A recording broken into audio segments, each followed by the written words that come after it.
चरण सेवा करते समय मंत्र जाप कर सकते हैं या नहीं।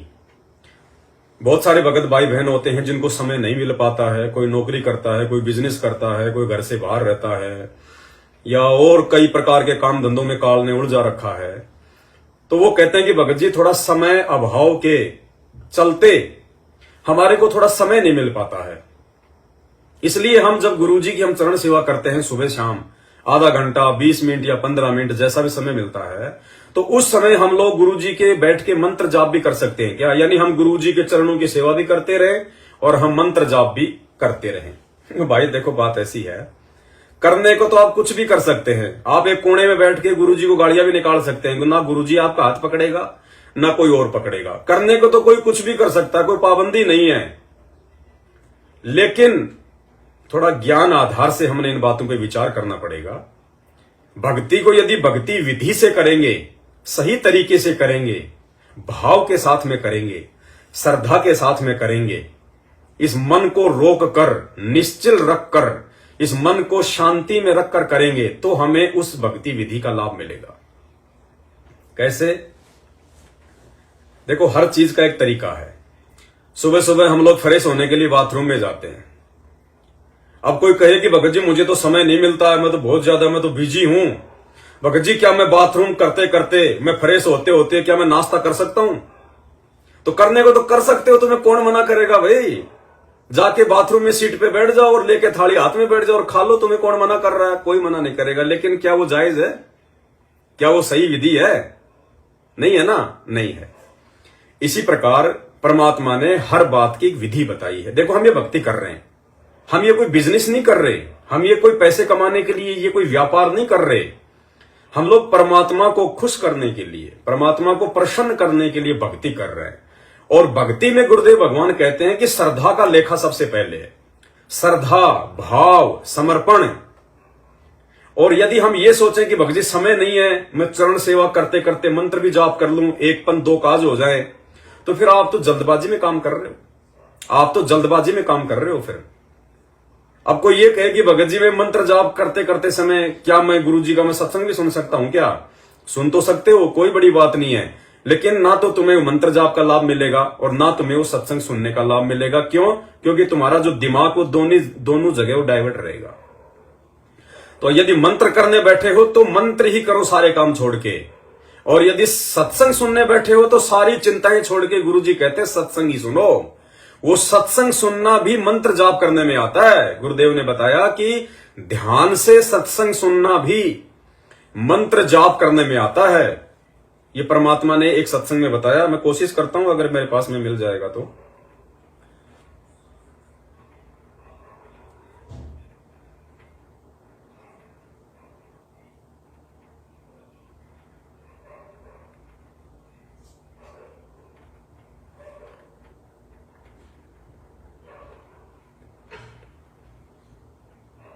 अभी नहीं है शायद मेरे पास में।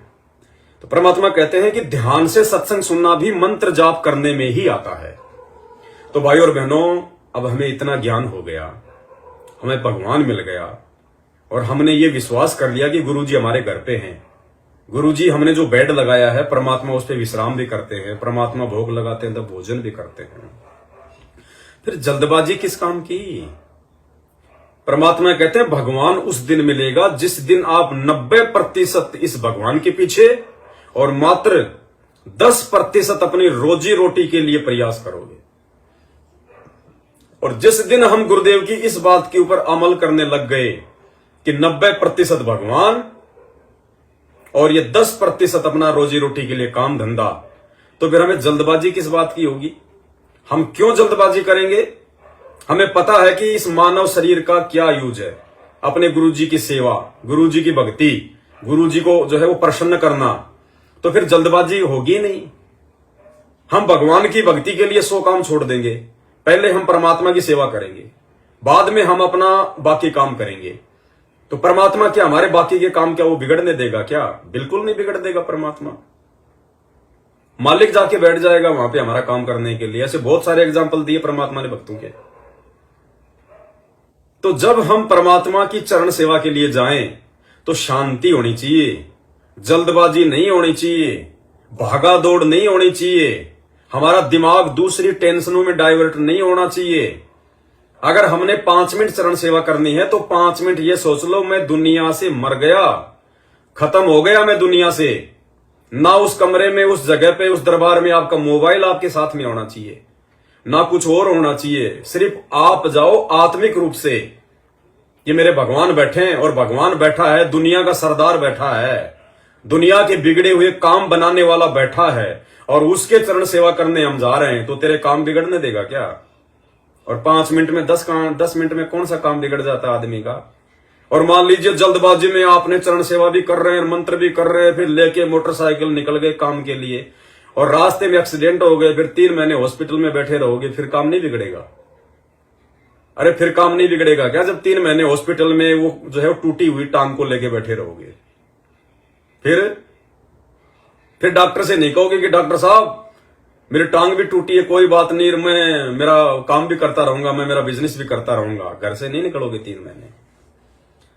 तो भाई परमात्मा बैठा तो काम कहां बिगड़ने देगा मेरे मालिक? और काम बिगड़ भी रहा तो बिगड़े, लाख बार बिगड़े वो काम। अरे हमारा परमात्मा नहीं बिगड़ना चाहिए हमसे, काम चाहे लाख बिगड़ जाए कोई बड़ी बात नहीं, ये बिगड़ी बनाने वाला है, ये तो दोबारा सुधार देगा। लेकिन ये भगवान बिगड़ गया, हमारी भक्ति बिगड़ गई, हमारे भाव बिगड़ गए, भाई इनको सुधारना बड़ा मुश्किल हो जाएगा। तो भाई और बहनों देखो, चाहे इमरजेंसी हो चाहे जो मर्जी हो, आग लगे इमरजेंसी को, कोई इमरजेंसी नहीं है भगवान की सेवा के आगे। सबसे बड़ी इमरजेंसी भगवान की सेवा है। आप और हमने सत्सेवक भाई बहनों ने तो इस कदर इस परमात्मा के प्रति समर्पित होना है। यदि आप जी परमात्मा की सेवा में बैठ गए, चरण सेवा में 10 मिनट या 15 सेकंड, और अचानक से किसी ने आवाज लगा दी कि छोरा एक्सीडेंट हो गया, छोरा छत से नीचे गिर गया, तो भी हमने उठ के नहीं जाना। यदि हम जी 15 मिनट के लिए बैठे तो 15 मिनट सेवा ही करेंगे। हम क्या कर सकते हैं भाई? छोरा गिर गया तो गिर गया, जो टूटना है वो तो टूट लिया, अब हम क्या कर सकते हैं उसमें? और भी तो लोग हैं हॉस्पिटल ले जाने वाले, 10 मिनट बाद में चले जाना। और उस लड़के को ठीक करने वाला कौन है भाई धरती पे? वो डॉक्टर ठीक कर देगा क्या? ये सबसे बड़ा डॉक्टर है, सबसे बड़ा वैद्य, दास गरीब तबीब सतगुरु बंदी छोड़ दयाल है। हमने नहीं ध्यान देना कि मर रहा तो मर रहा है, वो मेरा बेटा बाद में है, पहले इसकी आत्मा है। अगर वो नीचे गिरा है, टांग टूटी है, हाथ टूटा है, तो भाई मेरे से ज्यादा पीड़ा इसको है, मेरे से पहले ये जाएगा दौड़ के। और इसको दौड़ के जाने के लिए भागने की जरूरत नहीं है, ये तो अनंत कोटि कलाओं का स्वामी है, कितने रूप बना के कैसे भी अपने बच्चों की मदद करता है। और जब हम इस कदर भावित हो जाएंगे, समर्पित हो जाएंगे, जब हम इतना सोच लेंगे, तो परमात्मा आपका कोई एकाज होने देगा क्या? आपके बच्चों को छत से नीचे गिरने देगा क्या? गिरने वाला होगा तो भी मालिक हाथों में पकड़ लेगा। टांग टूटनी होगी तो भी परमात्मा थोड़ी सी चोट में आपका वो जो है आपकी बला टाल देगा। संत शरण में आने से आई टले बला, जय मस्तक में सूली हो कांटे में टल जा। तो भाई और बहनों कहने का मतलब है, जब हम भगवान की कोई भी सेवा करें, मंत्र जाप करना भी एक सेवा है, जब हम अपने मंत्र जाप करें तो परमात्मा कहते हैं सारी चिंताओं को छोड़ दो। भले तुम 20 मिनट बैठ के मंत्र करो, चाहे 5 मिनट बैठ के मंत्र करो, लेकिन वो 5 मिनट जब मंत्र करो तो इधर उधर की सारी चिंताएं, सारी टेंशन छोड़ दो, तो हमें उस मंत्र का लाभ मिलेगा, नहीं तो भाई नहीं मिलेगा। और बाकी तो परमात्मा ने जो अज्ञानी आत्माएं हैं, जो ज्ञान को अभी समझ नहीं पाई है, जो नए नए भगत भाई बहन जुड़े हैं, उनके लिए तो परमात्मा ने कह रखा कि नाम उठत नाम बैठत नाम सोवत जागवे, और नाम खाते नाम पीते नाम सेती लागबे। वो तो फिर जो मर्जी करो, जैसे करो। अब देखो ये तत्व ज्ञान है, इस ज्ञान को समझने के लिए हमने बहुत गहराई में जाना पड़ेगा। और गहराई में हम तब जाएंगे जब गुरु जी को भगवान मान लेंगे और गुरु जी के चरणों में बैठ के उनसे सद्बुद्धि की हम लोग प्रार्थना करेंगे। गुरु जी के सत्संगों पे हम चिंतन करेंगे, हम लोग ये मनन करेंगे। देखो एक तरफ तो गुरु जी सत्संगों में कहते हैं कि भाई आप जो माता बहनें हैं अपना खाना भी बनाओ और अपनी आरती भी लगा लो, अपनी आरती भी करती रहो, आप अपना घर का काम भी करते रहो और अपनी आरती भी लगा लो, अपनी आरती भी आप करती रहो। कहते हैं ना गुरु जी कई बार सत्संगों में कि नाम उठत नाम बैठत नाम सोवत जागबे, नाम खाते नाम पीते नाम सेती लागबे। कि आप खाना बना रही हैं, ध्यान अपनी आरती में रखो, अपना खाना भी बनाओ, अपनी आरती भी करो। लेकिन परमात्मा वो सबके लिए नहीं कहते, सबके लिए नहीं कहते परमात्मा उनके लिए कहते हैं जो अभी उस गहराई तक वो गए नहीं है, जो अभी सतगुरुदेव भगवान के ज्ञान को समझ नहीं पाए, जो अभी सत्संगों को नहीं समझ पा रहे, जो अभी भक्ति से ज्यादा दूसरे काम धंधों को महत्व दे रहे हैं। उनके लिए परमात्मा कहते हैं, उन नादान आत्माओं के लिए, नई नई आत्माओं के लिए, कि यदि इनके ऊपर एकदम से ये बोझ डाल दिया गया तो ये भक्ति नहीं कर पाएंगे। तो परमात्मा उनको समय देते हैं, साल 6 महीने, ताकि ये थोड़ा इस सत्संग सुनेंगे तो इनमें थोड़ी सी दृढ़ता आएगी, और दृढ़ता आएगी तो फिर आगे के संकेतों को भी समझने के लायक हो जाएगी। तो एक तरफ तो परमात्मा कहते हैं कि भैया अपना खाना भी माता बहनें जो है बनाती रहें और अपनी आरती भी करती रहें, अपने कपड़े भी धोती रहें, अपनी आरती भी करती रहें। और एक तरफ परमात्मा कह रहे हैं सत्संग में कि हमारी माता बहनें 100 काम छोड़ के अपने बच्चों को लेके आरती करती है बैठ के। क्या कह रहे हैं? 100 काम छोड़ के। अब 100 काम छोड़ने का मतलब है सारे काम धंधे छोड़ के, भाड़ में जाए रोटी बनाना, भाड़ में जाए कपड़े धोना, आधे घंटे बाद धो लूंगी, आरती करने के बाद धो लूंगी। अब गुरुजी ये भी कह रहे हैं तो ये भी सुन लो परमात्मा का। कम से कम भी 20,000 व्यक्ति हैं, 40,000 संगत है, और जिसमें 20,000 तो ऐसे जो दुख से सुख में आए। हरिगुण के घर में छोटे छोटे बच्चे भी परमात्मा की आरती करते हैं। मेरे ख्याल में ऋषि भी फेल है हमारे परिवारों के सामने, इनके घर में जाकर देखा करो। सुनना, 100 काम छोड़कर हमारी बहन बेटी अपने बच्चे और सारन बिठा कर आरती करती है। क्या करें गुरुजी? 100 काम छोड़ के हमारी माता बहनें अपने बच्चों को लेके बैठ के आरती करती है। सुनो, करते मेरे ख्याल में ऋषि भी फेल है हमारे परिवारों के सामने, इनके घर में जाकर देखा करो। 100 काम छोड़कर हमारी बहन बेटी अपने बच्चे और सारन बिठा कर आरती करती है, और कम से कम 10,000 परिवार। ये रोहतक सत्संग है 1999, एपिसोड नंबर 21। तो भाई इस परमात्मा के सत्संगों को समझना, इस परमात्मा के सत्संगों के जो है मर्म को समझना, ये सबके बस की बात नहीं होती है। इसीलिए परमात्मा ने 7 संगतियां रखवाई हैं। अब ये दोगले वचन थोड़ी है परमात्मा के। अब कोई नादान होगा, कोई मूर्ख होगा, वो तो कह देगा गुरुजी तो दोगली बात कर रहे। अरे दोगली बात नहीं है, ये भक्तों के ज्ञान आधार के अनुसार परमात्मा ने सत्संग किए हैं, भक्तों की सोच के आधार से। क्योंकि परमात्मा जब सत्संग करते हैं तो सत्संग में तो नया भगत भी होता है, जो 10-20 साल पुराना वो भगत भी होता है। तो 10-20 साल पुराना जो भगत होगा वो तो गुरुजी के ही सत्संग को आधार बनाएगा कि 100 काम छोड़ के भी हमारी माता बहनें सबसे पहले आरती करती हैं। और जो नया भगत होगा उसके दिमाग में नहीं घुसेगी ये बात है, क्योंकि वो तो अभी सांसारिक काम धंधों में उलझा हुआ है। वो तो एकदम से वो अपने काम धंधे छोड़ ही नहीं सकता। तो उसके लिए परमात्मा ने छूट दी है जो नए नए भगत हैं, कि भैया अपना काम धंधा करते करते, अपनी मोटरसाइकिल पे अपने काम धंधे, अपने ऑफिस में आते जाते कान में लीड लगा के भी अपनी आरती कर ले, अपना वो काम कर ले। ये इमरजेंसी के लिए है, ये सबके लिए नहीं है, नए भक्तों के लिए है। और जो पुराने भगत हैं वो मान लो कभी कभार ऐसी नौबत आ गई तो फिर इमरजेंसी बताई परमात्मा ने, ये मोबाइल से आरती करना, लीड लगा के आरती करना, वीडियो में आरती करना, ये इमरजेंसी के लिए है। लेकिन जिस दिन आप साथ संगति से जुड़ जाओगे, आपको पहचान हो जाएगी इस ज्ञान की, इस भगवान की, इस भगवान की भक्ति से बढ़ के कोई इमरजेंसी नहीं है, कुछ नहीं है। लड़का मर गया तो मर गया, काम बिगड़ गया तो बिगड़ गया, पहले आरती करूंगा। तो आपको कोई दुनिया की ऐसी ताकत नहीं है जो आपको इमरजेंसी लगा दे आपके सामने ये भक्ति करवाने में। आप भक्ति को महत्व दोगे, आप आरती करोगे और खड़े होके करोगे या बैठ के करोगे, जैसा भी आपकी शारीरिक व्यवस्था है, और आप जी मुंह से बोल के करोगे, हाथ में भक्ति बोध लेके करोगे, ऑडियो वीडियो से आरती नहीं करोगे। और जो इतना ज्ञान लेने के लिए, इतना ज्ञान लेने के बाद भी गुरुदेव भगवान से, जिसको सतनाम मिल चुका है, जिसको कम से कम 3 साल से ऊपर हो चुकी हैं, और वो भी यदि छोटी मोटी आंट आने पर, छोटी मोटी कोई ऐसी बात हो जाने पर, यदि वो भी तुरंत निकाल के जेब से मोबाइल और आरती करने लग जाता है, तो भाई फिर अभी उसको ज्ञान समझ में नहीं आया। हमें जिस दिन से परमात्मा ने साथ संगति से जोड़ा है, और जिस दिन यानी आज से लगभग, आज तकरीबन हमारे को 2 साल हो गई, जब से परमात्मा ने हमें सद्बुद्धि बख्शी कि भाई हमने भक्ति बोध से आरती करनी है, आज 2 साल हो गई भाई। दास ने तो कभी भी असुर निकंदर रमैणी भी मोबाइल से नहीं करी। समय नहीं मिला तो रात को कर लिया, लेट कर लिया, लेकिन परमात्मा की आरती हमने भक्ति बोध हाथ में लेके करी, हमने खड़े होके करी है।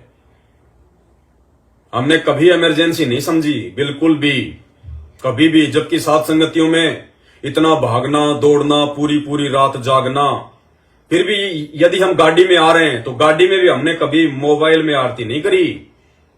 गाड़ी में भी हमने सबने भक्ति बोध लेके ही हमने आरती करी है परमात्मा की। जब आप इतने दृढ़ हो जाओगे तो तब परमात्मा साथ होता है भगत के। ये छोटी छोटी बातों के ऊपर फिर मोबाइल निकाल लिया, आरती लगा ली, दूसरों से बात कर रहा है, अपना और काम कर रहा है, उधर आरती भी हो गई। इसका मतलब अभी भी आप सही तरीके से भक्ति नहीं कर रहे, अभी भी आप अपने जीवन में सबसे पहला महत्व भक्ति को नहीं दे रहे, अभी भी आप अपने दूसरे काम धंधों को ज्यादा महत्व दे रहे हो। तो जब भी हम अपने परमात्मा की सेवा करें, चाहे मंत्र करें, चाहे आरती करें, चाहे हम उनकी चरणों की सेवा करें, चाहे हम उनको भोग लगाएं, तो भक्ति का विधान तो यही कहता है कि वो काम जो है वो करते समय हम कोई दूसरा काम ना करें। यदि हम दूसरा काम कर रहे हैं, इसका मतलब अभी हम भक्ति को उस लेवल पे महत्व नहीं दे रहे। अब देखो, जब मंत्र किए जाते हैं तो परमात्मा ने क्या बताया, जो प्रथम मंत्र है वो सुरति नृत्य और मन से किया जाता है, सुरति नृत्य से किया जाता है। अब बताओ, यदि आप वो मंत्र करते समय दूसरा काम करोगे तो आपकी सुरति नृत्य कहां लगेगी? लग ही नहीं सकती, क्योंकि आपका ध्यान तो डाइवर्ट हो गया। तो आपका सुरति नृत्य से गुरुदेव के आदेश अनुसार आपका मंत्र कहां हो रहा है? जो भाई बहन सतनाम का जाप करते हैं, और सतनाम के जाप की विधि क्या बताई गुरुजी ने? सुरति नृत्य मन और पवन, यानी सारे के सारे जो एलिमेंट है वो हमने उस नाम पे लगा देने। अब बताओ, यदि आप खाना बनाओगे तो आप जी का सुरति नृत्य कहां लगी, आपका मन पवन कहां लगा? सुरति नृत्य मन पवन यानी एकदम से पैरालाइज, मतलब ये समझ लो कि आपको लकवा मार गया। इतना ध्यान आपका उस जो है सतनाम के जाप में होना चाहिए। और आप जी बच्चों को नहला रहे और सतनाम का जाप कर रहे, वो करना बुरा नहीं बताया परमात्मा ने। आप बैठ के आपने कर लिए मंत्र जाप, आपने सतनाम का जाप कर लिया, आपने बैठ के शांति से कर लिया, सुरति नृत्य मन और पवन से। प्रथम मंत्र का भी आपने जाप कर लिया सुरति और नृत्य से, और आप खाना बना रहे हो तो उस समय आप करो ना अपना जाप। किसने मना किया? सतनाम का भी करो, प्रथम मंत्र का भी करो, लेकिन जितने मंत्र जाप परमात्मा ने बताया कम से कम उतने पहले उस विधि से कर लो। बाकी फिर चाहे सारा दिन, चाहे तुम गाड़ी चलाते चलाते, उठते बैठते, नहाते खाते पीते, चाहे प्रथम मंत्र करो, चाहे सतनाम का जाप करो, किसने मना किया? लेकिन जितने हमारे को चाहिए, जैसे 108 मंत्र हमने प्रथम मंत्र के करने हैं, 108, तो वो तो कम से कम सुरति नृत्य से कर लो। बाकी फिर चाहे चलते फिरते वो करते रहो एक्स्ट्रा में, उसमें कोई दिक्कत नहीं है। तो इसी प्रकार जब हम परमात्मा की हम चरण सेवा करते हैं तो चरण सेवा के समय हमारे भाव, हमारा समर्पण हमारे गुरुजी के चरणों में होना चाहिए। या तो गुरुजी के चरणों में ध्यान, या फिर गुरुजी की महिमा करो। मंत्र नहीं कर सकते, आरती नहीं कर सकते। ये काल को मौका मिल जाता, फिर ये काल को मौका मिल जाएगा, फिर हमेशा वो इसी प्रकार से आपसे करवाएगा। फिर आपसे हर काम वो डबल में करवाएगा, और डबल में करोगे तो फिर परमात्मा खुश नहीं होगा। तो जब हम चरण सेवा करते हैं तो उस समय हमारा मंत्रों में ध्यान हो ही नहीं सकता, जा ही नहीं सकता। और मंत्र जाप करने लग गए हो और अगर हमारा ध्यान यदि उन मंत्रों में चला गया तो फिर गुरुजी के चरणों में नहीं जाएगा, फिर वो चरण सेवा का फायदा क्या हुआ? तो कहने का मतलब भाई और बहनों, अपने मन में थोड़ा सा धैर्य लेके आओ, थोड़ा सा धीरज। मालिक कहते ना, सील संतोष विवेक दया अक्षमा, ये 5 गुण, थोड़ा सा धैर्य लेके आओ। कुछ नहीं हो जाएगा। अगर हमारा काम अगर बिगड़ना भी होगा, और यदि हम गुरुजी के चरणों की सेवा कर रहे हैं, तन मन से मंत्र जाप कर रहे हैं, आरती कर रहे हैं, तो परमात्मा उस बिगड़ने वाले काम को सुधार देगा। क्योंकि धरती पे बंदी छोड़ आया हुआ है।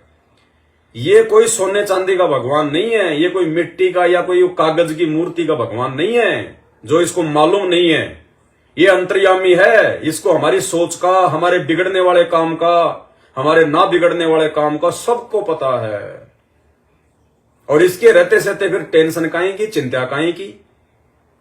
तो हमने जो भी काम करना है परमात्मा की सेवा से संबंधित, भक्ति से संबंधित, अब हमने अपने मन को निश्चल करके, मालिक ने बताया निश्चल करके, भले चाहे तुम 5 मिनट सेवा करो परमात्मा के चरणों की, फिर बाद में कर लेना जब तुम्हें समय मिले, 10 मिनट फिर कभी कर लो, 5 मिनट फिर कभी कर लो। ये नियम नहीं है कि आपने सुबह और शाम ही करना है, आप जो दोपहर में नहीं कर सकते, ऐसा नहीं है। कहीं आप सोचोगे यार पवन भगत जी तो कह रहे हैं कि हमने केवल जो है मतलब सुबह शाम करनी। सुबह शाम का मतलब होता है मतलब इतना टाइम हम निकालें परमात्मा के लिए, क्योंकि दिन में तो हम लोग अपना काम धंधे पे जाते हैं, इसलिए दास मतलब कि सुबह शाम की बोलता है। लेकिन ये जरूरी नहीं है, अगर आप सुबह नहीं कर पाए तो शाम को कर लो, दोपहर को कर लो, जब भी आपको समय मिले उसी समय कर लो। कोई समय थोड़ी है कोई चरण सेवा का, मंत्र करने का, आरतियों का तो समय है, लेकिन ये मंत्र का समय थोड़ी है, कोई चरण सेवा का जो है वो कोई समय थोड़ी है, जब मर्जी कर लो परमात्मा की। तो कहने का मतलब ये है, जो भी काम हम करें वो सही तरीके से करें ताकि हमारे परमात्मा प्रसन्न हो। देखो परमात्मा कोई बूढ़ा तो है नहीं, परमात्मा कोई जो है मतलब भाई को लकवा तो मार नहीं रखा है गुरु जी को, या गुरु जी के पैरों में जो है मतलब पीड़ा हो रही है, या आड़मास का शरीर तो है नहीं गुरु जी का, 5 तत्वों का शरीर तो है नहीं। चरण सेवा क्यों की जाती है? परमात्मा की पीड़ा को शांत करने के लिए थोड़ी की जाती है, या परमात्मा थक गए इसलिए हम परमात्मा की चरणों की सेवा करेंगे। परमात्मा की चरण सेवा की जाती है अपने भाव बनाने के लिए, परमात्मा से भक्ति का दान लेने के लिए, गुरुदेव भगवान को रिझाने के लिए, उनको प्रसन्न करने के लिए, इसलिए चरणों की सेवा की जाती है, उनकी पीड़ा शांत करने के लिए नहीं की जाती। तो समझो इन चीजों को, हमने रिझाना है परमात्मा को। रिझेगा कब? वो परमात्मा वो आत्मा का साथी है, वो यहां से देखेगा कि इसके भाव क्या चल रहे हैं अंदर, इसके मन में क्या उथल पुथल चल रही है, वो उन चीजों को पकड़ता है, वो शरीर नहीं पकड़ता, आपका रंग रूप नहीं देखता परमात्मा। परमात्मा को ध्यान ही नहीं है, परमात्मा देखता ही नहीं कि इसकी शक्ल क्या, इसका रंग क्या, इसका रूप क्या। नहीं, कोई ये सोचे कि भाई कोई बहुत अच्छा भगत हो, कोई सुंदर भगत हो, 6 फुट का भगत हो, तो परमात्मा उसको ज्यादा महत्व देंगे। नहीं, परमात्मा की आंखों के सामने शकल सूरत आती नहीं है, क्योंकि उनकी आंखें हमारी जैसी नहीं है, वो दिव्य दृष्टि है। परमात्मा को आत्मा के कोड वर्ड दिखाई देते हैं, कोड वर्ड। अरे भाई, जैसे किसी ने कोई सरकारी डेयरी खोल रखी है, उसके पास में 100 भैंस हैं। अब जो आदमी डेयरी चला रहा है उसको तो हर भैंस की उसको जानकारी है कि ये भैंस कौन सी है, वो तो भैंसों का नाम भी रख लेता है, भूरी, काली, गोरी, फलाना दिखना रख लेते हैं ना। उसको तो उन भैंसों की शक्ल भी ध्यान है।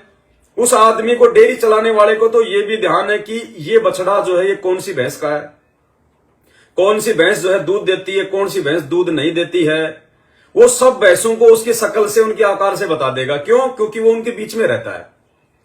लेकिन कभी कभार जब कोई सरकारी अधिकारी उन भैंसों की जांच करने के लिए आएगा, जो सरकार के द्वारा उसको दी गई है वो भैंसें, तो वो सरकारी कागजों में भैंस का नाम नहीं होता, भैंस की साइज नहीं लिखी होती, भैंस की आंख फूटी हुई है क्या है, नहीं। उसमें कोडवर्ड होते हैं कि 1251 नंबर की भैंस, 2510 नंबर की भैंस, 2020 नंबर की भैंस।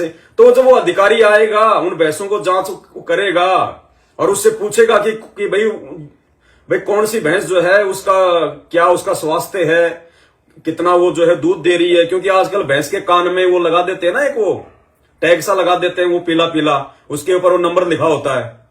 तो अधिकारी जो होता है वो कोडवर्ड से बात करेगा कि 1122 नंबर की भैंस का क्या हाल है, ये मतलब बीमार तो नहीं हुई, इसको कोई तकलीफ तो नहीं है, नहीं जी बिल्कुल ओके है।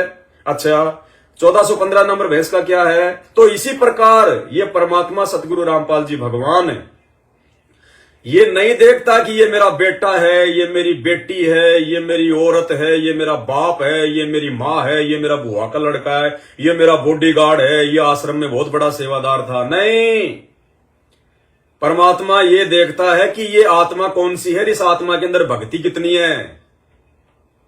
परमात्मा कहते हैं, मालिक की एक वाणी है, दास के दिमाग से निकल गई।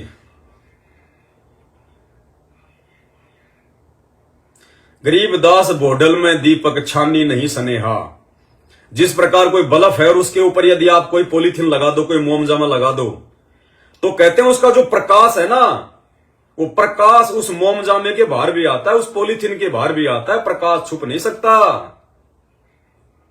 ये मालिक का वचन है। ये गरीब दास भोडल में दीपक छानी नहीं सनेहा, बिन ही रसना नाम चलत है और निर्वाणी से नेहा। गरीब दास भोडल में दीपक छानी नहीं सनेहा। तो इस प्रकार जब परमात्मा सतगुरु रामपाल जी भगवान इनके सामने, चाहे इनका बेटा आ जाए, चाहे इनकी मां बैठी हो, या चाहे कोई बिहार का कोई दुबला पतला, कोई बिल्कुल मतलब सांवले कलर का बिल्कुल बेचारा गरीब भगत बैठा हो, परमात्मा ये नहीं देखेगा ये मेरा बाप है, ये मेरी माँ है, या फिर ये बिहार का भगत है। परमात्मा के सामने वो रंग रूप हाड़ मांस दिखाई नहीं देते, आत्मा की कोडवट दिखाई देते हैं परमात्मा को, कि इस भगत में क्या भाव है, क्या श्रद्धा है, कितनी भक्ति है, कितना प्रेम है, कितना मर्यादा में है, ये देखता है परमात्मा। और यही कारण है भाई बहनों जो दास आपको समझाना चाह रहा है कि जब सतगुरु रामपाल जी भगवान हिसार जेल से बाहर आएंगे तो भाई और बहनों वो अपने उस कलयुगी परिवार के पास में नहीं जाएंगे। वो उन बड़े बड़े दिखाई देने वाले 6-6 फुट 6.5 फुट वाले बॉडीगार्डों को कोई महत्व नहीं देंगे, क्योंकि उन सबकी मर्यादा खंडित है, सबके टायर पंचर हैं, सब अपने गुरुदेव के हृदय से नीचे उतर चुके हैं, सब ने कुकर्म कर दिए मैनेजमेंट के संपर्क में आके, सब राजनीतियां कर रहे हैं, स्टेडियम बना रहे हैं, कोई किसी का विरोध ही नहीं कर रहा, भक्तों को कोई समझा ही नहीं रहा, सब अपने अपनी दाल रोटी में मस्त हैं, बाढ़ में जाए गुरुजी, बाढ़ में जाए भक्ति, आएंगे तो जुड़ जाएंगे, नहीं तो अपना काम कर रहे हैं। इसलिए भाई और बहनों परमात्मा वो कोडवर्ड देख रहा है, वो भक्ति की जो कमाई है ना वो किसकी बन रही है, वो किसकी जो है बिगड़ रही है। तो आने वाले समय में परमात्मा ये नहीं देखेगा कि ये पवन दास है या फिर ये महेंद्र दास है, परमात्मा देखेगा कि आत्मा कौन सी है, कितने नंबर की आत्मा है, इसमें भक्ति कितनी है, मेरी गैर हाजिरी में इस आत्मा ने कितना मेरे वचनों की लाज रखी, कितनी मेरी मर्यादा निभाई, कितने मेरे जो है बल्कि इस सत्संगों पे चला, ये देखता है परमात्मा। वो परमात्मा हर महीने ज्योति करवाने से, पाठ करवाने से प्रसन्न नहीं होता, वो रिश्वतखोर नहीं है, परमात्मा रिश्वतखोर नहीं है मेरे भाई। तो इन चीजों का हमने ध्यान रखना है भाई और बहनों। इसलिए हम जो भी सेवा करें हम सत्सेवक भाई बहन अपनी आत्मा से करें, अपने हृदय से करें, भले कितनी देर करो लेकिन करो बिल्कुल शांत। ये सोच लो कि मर गए, कुछ नहीं है, बस मर गए।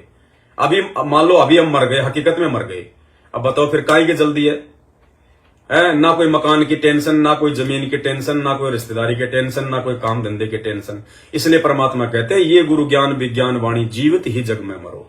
और परमात्मा कहते हैं जीवित मर के देखिए सुरता किसा आनंद आवे। तो जब भी हम परमात्मा की जो भी सेवा करें तो भाई उसी हिसाब से करें कि बस मेरे और मेरे मालिक के अलावा यहां और कोई नहीं है, और दूसरा कोई आना भी नहीं चाहिए, कोई डिस्टर्ब भी नहीं करना चाहिए। उस भाव से हम परमात्मा के पास में बैठेंगे, चरणों की सेवा करेंगे, तब ये परमात्मा हमसे प्रसन्न होगा। क्योंकि ये बाहरी रूप रंग नहीं देखता, ये अंदर से देखता है क्या भाव चल रहे हैं, ये बात है। इसलिए कोशिश करो सत्सेवक भाई बहन, जितनी देर भी सेवा करें परमात्मा की, अपनी भक्ति करें, अपनी आरती करें, अपना परमात्मा जी का जो है मतलब सत्संग सुने या मंत्र करें, तो हम उसी भाव से करें। काम धंधा करना तो काम धंधा ही करो, लेकिन जितनी देर परमात्मा ने भक्ति बताई 3 घंटे की, 3 घंटे की भक्ति में 1.5 घंटे की तो हमारी आरती आ गई, आधा घंटे का हमारा जो प्रथम मंत्र का जाप आ गया, 2 घंटे, 1 घंटे का सतनाम, बस इतना ही तो समय मांग रहा है परमात्मा। तो 1.5 घंटे जब आरती हम सही तरीके से करेंगे, समय निकाल के करेंगे, तो परमात्मा के अनुसार हो गए ना। और जब 1.5 घंटे के मंत्र करेंगे तो वो भी परमात्मा के अनुसार हो गए, तो बढ़ गई हमारी तो बात। परमात्मा कहते हैं अगर मालिक की एक वाणी है ना कि 4 पहर धंधे गया, 3 पहर गया सोए, 1 पहर हरि नाम बिना तेरी मुक्ति कहां से होई। तो 1 पहर का मतलब है 3 घंटे। तो 1 पहर तो हमने बिल्कुल निश्चल होके, निश्चिंत होके अपने गुरुदेव भगवान को देने देने, चाहे हम कितने बिजी हैं। अब गुरुजी ने कब कहा कि तू ये दुनिया भर का काम छेड़ दे? अरे कब कहा गुरुजी ने कि नाम लेने के बाद में तू 4 फैक्ट्री लगा ले, तू और ब्रांचें खोल ले, वहां भी खोल ले, यहां भी खोल ले। गुरुजी तो कहते हैं कि तूने खोल रखा उसको कम कर, कम।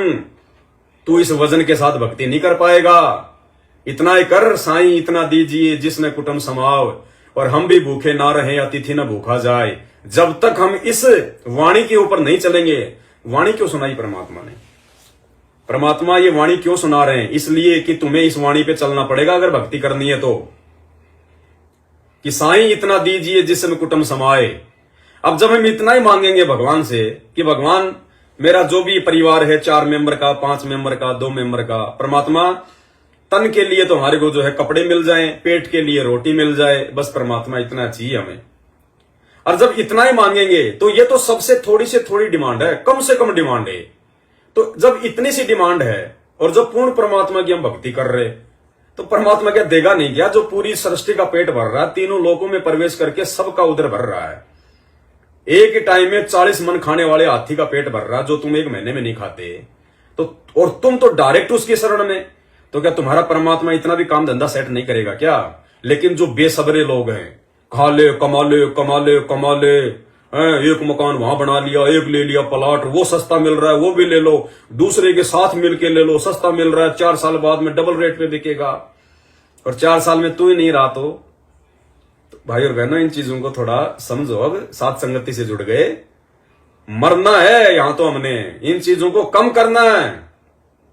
अरे जिसके पास में 4 प्लाट हैं और किसी काम के नहीं है और वो एक प्लाट में रह रहा है, तो बाकी 3 को बेच दो, वो पैसा भगवान के चरणों में लगाओ, परमात्मा की सेवाओं में लगाओ, वो कुछ काम नहीं आएगा, चूहे बिल बना के रहेंगे उन प्लाटों में। तो हमने तो इस वाणी के अनुसार इस भाव में आना, धीरे धीरे अपनी आवश्यकताओं को, धीरे धीरे अपनी जिज्ञासाओं को, अपनी इच्छाओं को, काम धंधों को समेटना है। और हम बढ़ा रहे हैं और फिर कहते हैं भाई गुरु जी की दया हो रही है, भाई गुरु जी की दया हो रही है, और लास्ट में ऐसी दया हो जाएगी यहीं पे चूहे बन के घूमोगे। वो गुरु जी की दया नहीं हो रही, वो तो तेरी भक्ति का जो प्रतिफल है वो तुझे मिल रहा है। क्यों? और वो मिलता क्यों है? वो सबको क्यों नहीं मिलता? भक्ति तो बहुत करते हैं, सबको क्यों नहीं मिलता? जिसके अंदर उन चीजों की जो प्राप्ति की इच्छा होगी, जो जिस चीज की मन में ज्यादा डिमांड करके भक्ति करेगा, मंत्रों का जाप करेगा, परमात्मा कहते हैं उसको वही मिलेगा। जो अपने मन में अपने आत्म कल्याण के भाव को रख के भक्ति करेगा, आरती करेगा, मंत्र करेगा, तो ये आरती मंत्र भक्ति की जो कमाई है उसी चीज पे लग जाएगी और आपके बल्ले बल्ले कर देगी, आपको सांसारिक इच्छाओं के वजन के नीचे आपको दबा के रख देगी। और यदि आपकी इच्छा है कि भगवान मेरा तो पीछा छुड़वा दे मालिक, मैंने देख लिया सब कुछ, कोई किसी का नहीं है यहाँ पे, ये परमात्मा ये काम धंधा करते करते पूरी जिंदगी बीत गई, आज तक तो सेठ बना नहीं मैं, है? तो परमात्मा क्या करेगा फिर? उस भगत के भाव देख के फिर उसका भाव देख लेगा परमात्मा कि ये तो अपने आत्म कल्याण के लिए कर रहा है, तो परमात्मा फिर उसकी भक्ति धन को संग्रहित करने लग जाएगा। जो भक्ति वो कर रहा है, मंत्र सुमरण या सत्संग या जो भी, वो उसकी कमाई उसके भक्ति खाते में जमा होती रहेगी। और जो ये सोच रहा है कि यार एक छोरा तो सेट हो गया, एक छोरे का तो बढ़िया फाइनेंस का काम हो गया, ये परमात्मा दूसरे का और कर दूं सेट, तो फिर आपकी कमाई उस बच्चे को सेट करने में लग जाएगी, आपके घर में पैसा आने लग जाएगा, डबल कमाई होने लग जाएगी। क्यों? आपकी कमाई से आपकी भक्ति बर्बाद हो रही है। छोरे को तो वही मिलना है जो उसके भाग्य में है। आप अपनी भक्ति कमाई क्यों खर्च कर रहे हो भाई? बच्चों को भी लगा दो मालिक के शरण में, और नहीं लग रहे तो फिर उनकी टेंशन छोड़ो। अरे जो आपकी बात नहीं मान रहे कि हमारा बाप हमारे को भक्ति पे लगा रहा है, तो ऐसे बच्चों की तो टेंशन छोड़ देनी चाहिए, निकम्मों की, जो अपने बाप की बात नहीं मान रहे। फिर हमारे काहे के बच्चे? जब वो हमें अपना बाप नहीं मान रहे तो हम उनको अपना बच्चा क्यों माने? अगर वो इतने होशियार है तो उनको चलने दो अपने हिसाब से, कभी ठोकर खाएगा तब समझ जाएगा। हम क्यों मरे? हम क्यों अपना जीवन बर्बाद करें, अपनी भक्ति बर्बाद करें उन निकम्मों के पीछे? तो भाई और बहनों, इस प्रकार से परमात्मा दया करें।